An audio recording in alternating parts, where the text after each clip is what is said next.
ये कल हमने पढ़ाया था आपको lesson 3 discovery Tut the saga continues. इसके आगे से पढ़ा रहे हैं, इसका सेकेंड पार्ट है। After months of carefully recording the pharaoh funerary treasures Carter began investigating his 3 nested coffins. After months of carefully recording, कई महीने तक बहुत ही सावधानी पूर्वक उसने लिपिबद्ध करा, यानी कि जो उसको खजाने मिला था, जो फरो की यानी टुट की फरो यहाँ पर टुट के दिया है, टुट की अंत्येष्टि की जो संपत्ति थी उसको कई महीने तक उसको रिकॉर्ड करा, उसको कई महीने तक लिपिबद्ध किया। उसके बाद में कार्टर ने इन्वेस्टिगेशन में जांच करना 3 नेस्टेड कफन, उसके 3 कवच वाले कफन्स ताबूत की जांच करना शुरू करी।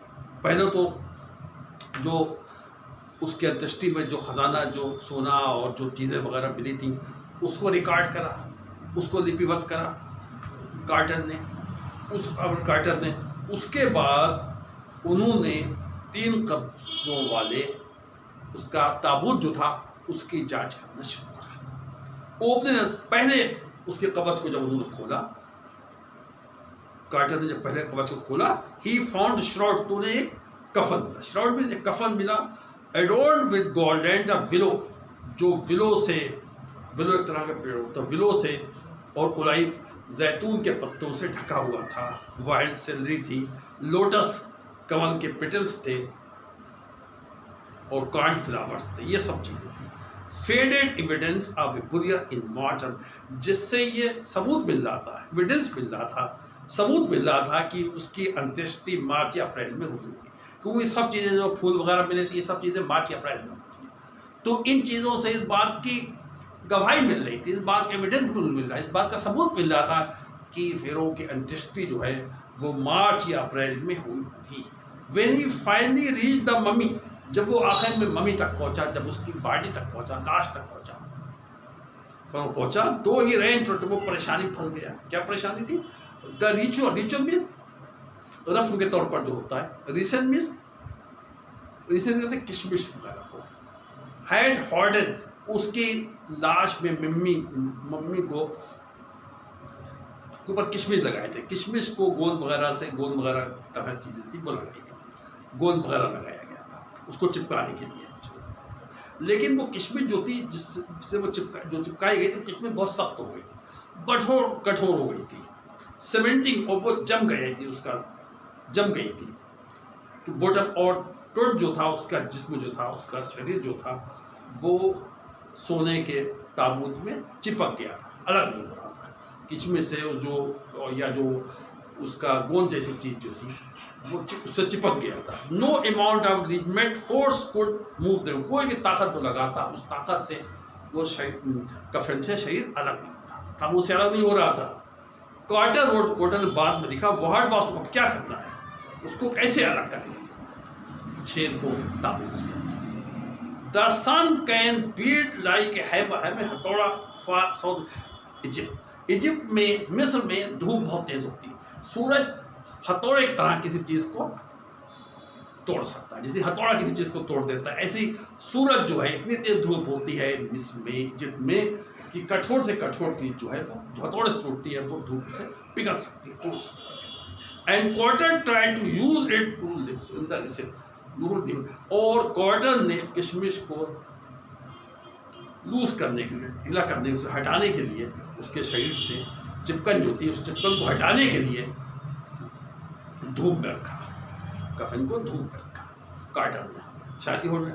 For several hours Asia river Egypt Nile to he set the mummy outside blazing में, तेज सन धूप में, जलती धूप में, कई घंटे तक उसने मम्मी को तेज धूप में रख दिया ताकि वो पिघल जाए, हीटे, और वो 149 डिग्री फ़ारेनहाइट तक उसको गर्म किया,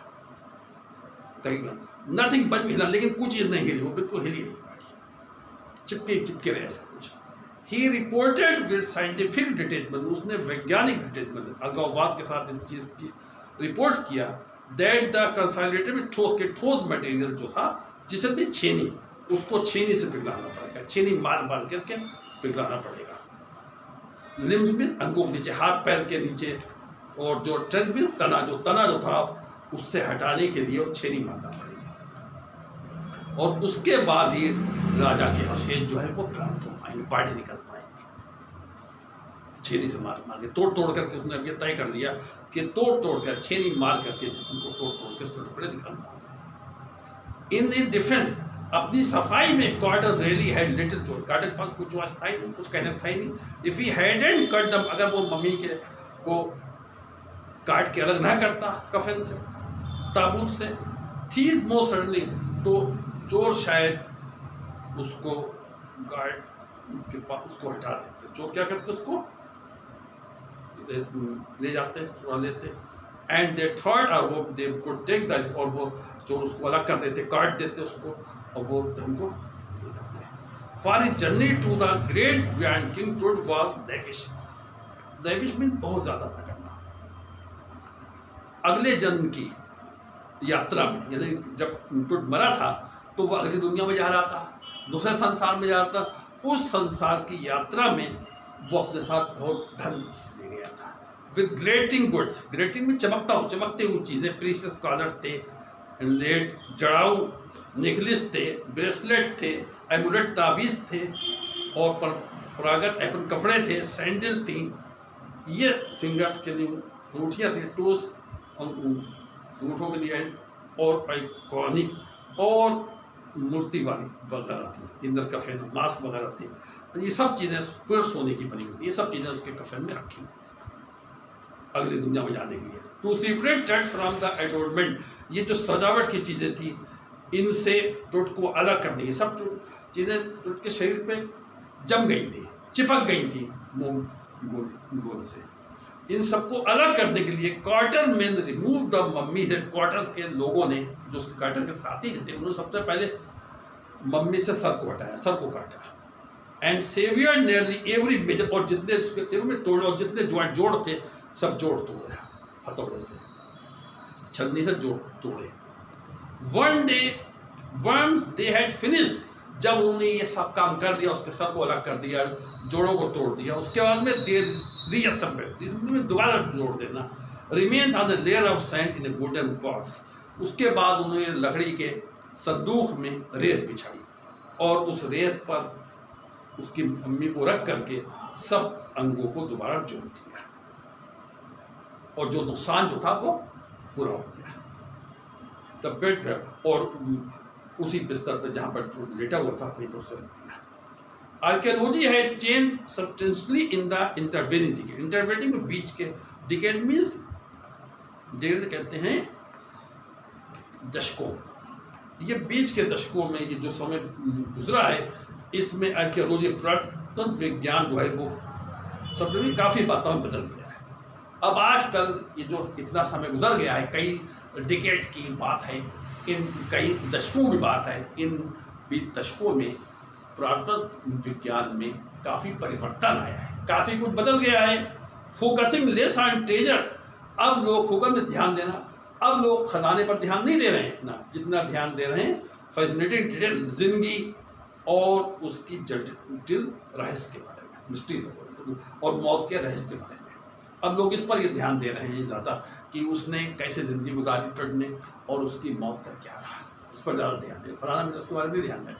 it also uses more sophisticated tools, और अब वो जटिल किस्म के औजारों का इस्तेमाल कर रहे हैं जिनमें मेडिकल टेक्नोलॉजी है का इस्तेमाल कर रहे हैं। इन 1968 में, more than 40 years after Carter की खोज के 40 से ज़्यादा वर्षों के बाद, 1922 में उन्होंने खोज करी थी, 1968 में, यानी 40 से ज़्यादा वर्षों के बाद में 1968 में एनाटमी का शरीर विज्ञान के प्रोफेसर ने मम्मी का एक्सरे किया, पूरी मम्मी का एक्सरे किया, एंड रिवील्ड भी स्पष्ट करना, और उन्होंने एक अचंभे में स्टार्टिंग में चौंका देने वाली, और उन्होंने एक चौंका देने वाले तथ्य को बतलाया। क्या बतलाया? बीनीथ द रेसन, कि ये उन्होंने बताया किशमिश जो थी जिसने कठोर कर दिया था, जिसने क्या कर दिया था, उसके सीने को कठोर कर दिया था, कर दिया था। His breast bone and front ribs are में, और उनकी कठोर कर दिया था, और उसके सीने की हड्डी और सामने की पसलियाँ गायब हो गई। ये today diagnostic imaging can be done with computer. आजकल सीटी स्कैन के जरिए आप डायग्नोस्टिक इमेजिंग कर सकते हैं, किसी चीज़ को पहचान सकते हैं, और आप सबको जैसे कि रोटे टुकड़ों के साथ कर सकते हैं, ऐसी विभिन्न अंगों को एक साथ रख सकते हैं एक तिकोना बॉडी बनाने के लिए, कंप्यूटराइज बॉडी बनाने के लिए। What more could a CT scan reveal after then the X ray. अब एक्सरे से ज़्यादा सीटी स्कैन किस चीज़ को प्रकट कर सकता था। And could it answer two of the biggest question. और ये दो ऐसे सवाल जो अभी भी स्पष्ट नहीं हो पाए थे, अभी लोगों को दिमाग में भरे होते, अभी इसका उत्तर इंतजार कर रहे थे, उन सवालों वो सवालों का जवाब थे। वो क्या था सवाल थे कि वो हाउ डिड, वो कैसे मरा, हाउ ओल्ड वाज ही, और वो अपने मौत के समय कैसे साल का था। इन सवालों का जवाब मिल सकते हैं। King Tut's demise was a big event. Demise में मृत्यु, राजा टुट की मृत्यु जो थी एक बड़ी इवेंट, एक बड़ी घटना थी। ये वो रॉयल स्टैंडर्ड, अगर रॉयल स्टैंडर्ड राजा के स्तर से देखें तब भी ये, शाही स्तर से देखें तब भी ये बहुत बड़ी घटना थी, टुट की मृत्यु। He was the last of his family line. वो अपने परिवार का आखिरी राजा था, वंश का आखिरी चिराग था, खानदान का। And his funeral was the death Ratle of dynasty. और उसके अंतिम संस्कार का मतलब था उसके वंश की समाप्ति। But the particular of his passing away and his aftermath unclear. लेकिन उसकी मृत्यु, पासिंग मृत्यु और उसके बाद के जो पार्टिकुलर जो है, जो विशेष चीज़ें जो है, वो अभी स्पष्ट नहीं है। क्या खान पाए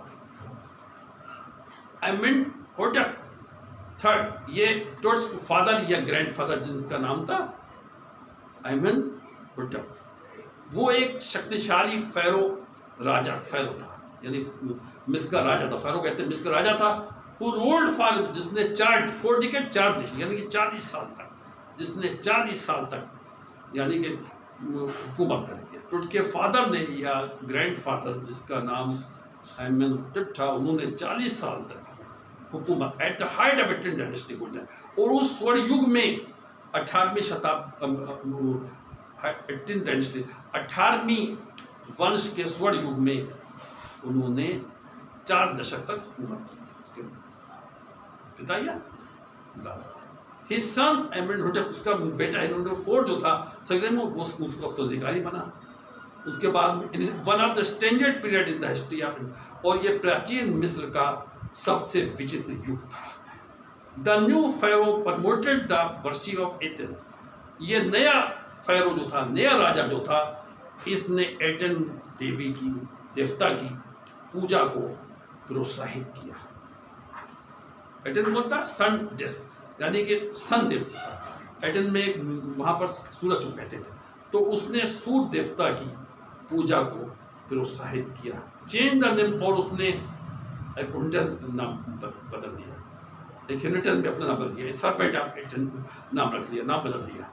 religious capital of the world, और उनकी पहली धार्मिक राजधानी जो थी थिप्स ले जा करके वो एक्ठन शहर में रहेगा, जिसको आजकल अमरना कहते हैं। वहाँ पर वो अपनी राजधानी बदली। He further shock the country by attacking Amun a major god. उसने देश को और अचंभे में डाल दिया, उसने देश को, देशवासियों को अचंभे में डाल दिया। कैसे अचंभे में डाल दिया?